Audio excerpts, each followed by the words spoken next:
Good afternoon to you all. Happy to see you all here in this lovely country, lovely city. The sun is away a bit this morning, I think. Maybe it reappears. What I'm going to discuss with you is who needs more attention, the prostate or the bladder. And the who is fun for me.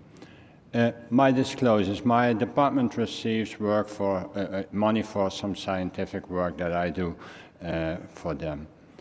If I go into my waiting room and ask for Mr. Prostate or Mr. Bladder, no one will react. And here's my handsome alter ego with a lot of hair. And he found the patient. And the patient is Mr. Symptoms. And Mr. Symptoms is explaining his problem to me. And this is his problem. And this will not be unfamiliar for you. And he is a bit afraid. He hurt his friend and he had a terrible time that he doesn't want to go through. And I listen to his symptoms. And I have to decide, what's the problem? Is it the bladder or is it the prostate? And I can go into very fancy scores and ways of trying to get his symptoms. I can ask him many questions, and he will answer yes on everything to get me involved in his problem and to get me to take his problem serious. So Mr. Symptoms is unaware of the pathophysiological ideas that I have in the back of my mind. And Mr. Prostate or Mr. Bladder are very similar. They live a good life on average. My Mr. Symptoms has no other medication. He enjoys living. He has a symptom score of 17 and he has a bladder of 3. So, we are at the end now. I'm going up. So, there we go. I'm sorry for that.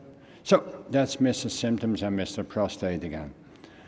And Mr. Bladder. So I have to select whether I'm Dr. Prostate or Dr. Bladder. And I know from literature and from evidence that none of the symptoms directs me in any way. It's not helping. Clustering symptoms is not helpful. It makes life easy, but not more precise and not more sensitive or specific. If I select to be Dr. Bladder, I have a busy life. Bladder symptoms, increased voiding frequency is prevalent and bothersome. So it is studied frequently, and I can select animal models, and some of those animal models, there is no animal that has spontaneous frequent voiding, so I find overactive detrusor as a representative of frequent voiding.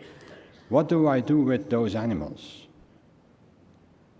I ligature the bladder outlet. What do? I make them have bladder outlet obstruction. So as a consequence, they get detrusor overactivity. That's how I study detrusor overactivity.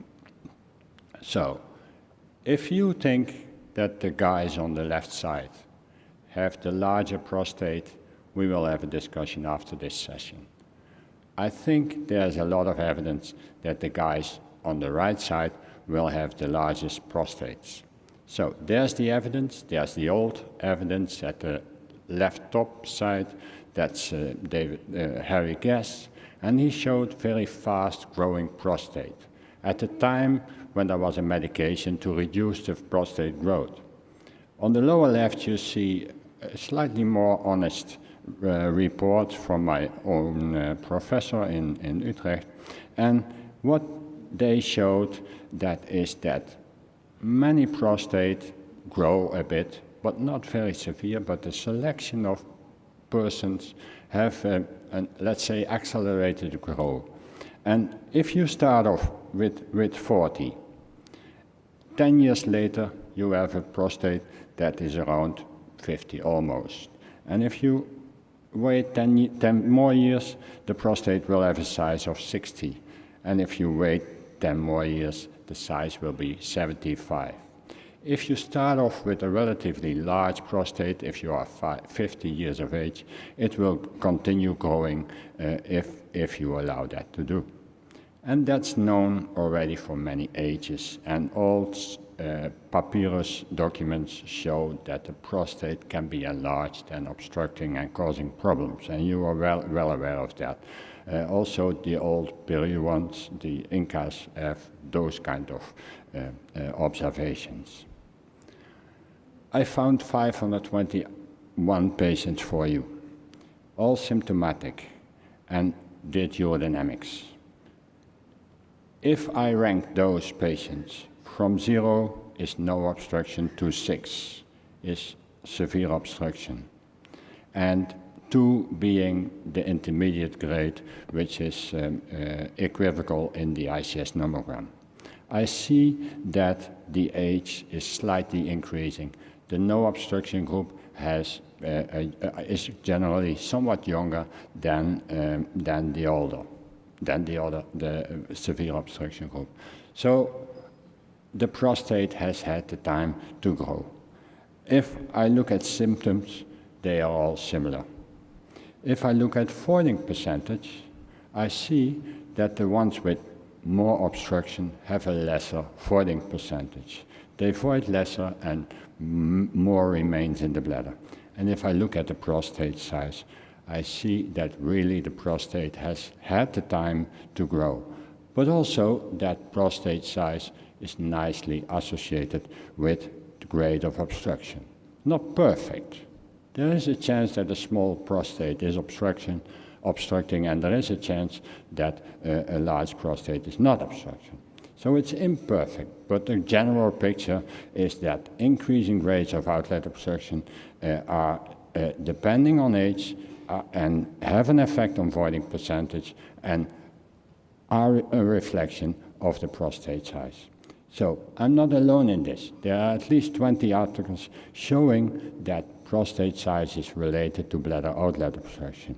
And I do not take into account in this series the nice studies that show intraprostatic protrusion. And again, this morning we had abstracts 8, 9, 11, and 13 showing that this relation exists. What about the detrusor instability? This is the old term, and you see that I have somewhat dusty material, and the young researchers that I saw this morning should give this talk, in fact. What I see, if I line up 185 patients, according to the Schaefer nomogram, from left to right, increasing grades of obstruction, then I see detrusor overactivity appearing at about grade 1 outlet obstruction and not further appearing after grade 3 or 4.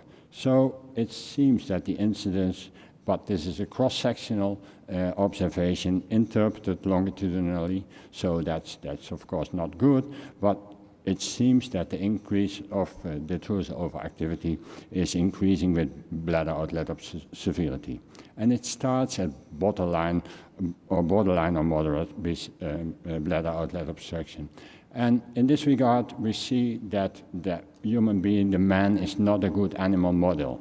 Only 20–30% develops detrusor overactivity as a result of outlet obstruction. What happens with contraction? Here again, from left to right, 6 groups of bladder outlet obstruction in 240 patients. And what I noticed is that the average contraction measured as maximum contraction during voiding, and that's WF max, is increasing as a consequence of the bladder outlet obstruction. So some of those are better able to compensate for the bladder outlet obstruction. Those are the ones at the top half of the picture, and some have voided less, and they are relatively unable to compensate for the outlet obstruction. So what do we see is that older men with larger prostates have stronger bladders. Over the whole, there are exceptions. So what's the man's prospect? If the prostate grows, this is an excellent training for the bladder muscle. You get increase in detrusor weight and muscle maximum power increases. However, it has its consequences.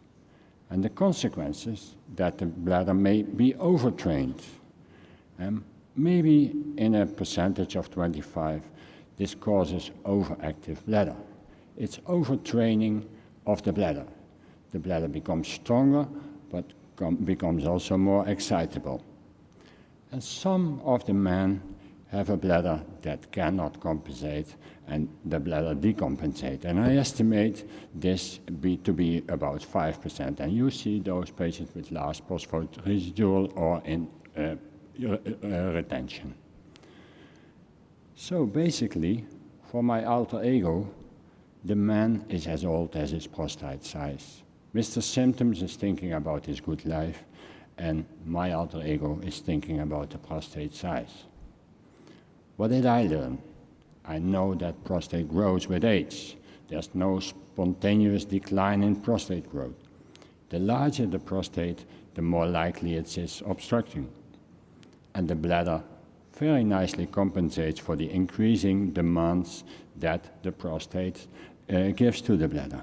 As a consequence of the growing prostate, the bladder becomes stronger over the years. However, as a consequence of that compensating, the bladder may run into trouble. So if Mr. Whatever Symptoms appears, and he has a prostate around 45 or larger, he has a flow rate around 11, and a phosphate residual of 180. And those are not exact values.